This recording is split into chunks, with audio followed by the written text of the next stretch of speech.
Deməli, ruslarla ermənilər bugün nə desələr yaxşıdır.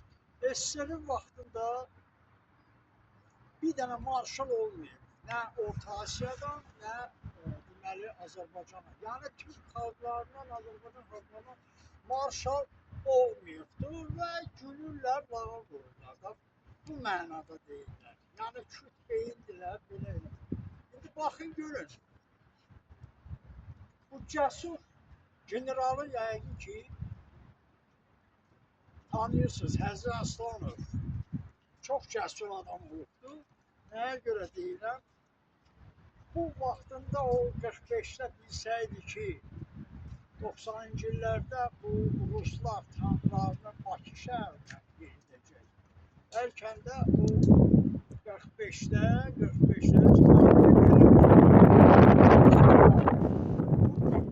yəni bu cəsur adamı da ermənilərlə ruslar məhv edibdir. İndi də bugün deyirlər ki, yoxdur. Əlbəttə olmayacaq. Belə ki, ümumiyyətlə Orta Asiyada da, Azərbaycanda da Türkiyənin yazır. Onlar hamısı Stalin məhv edilmiş və ermənilərlə bir yerdə. Bu cəsur o qədər cəsurdur ki, yəni bunun yox ki, bəlkə də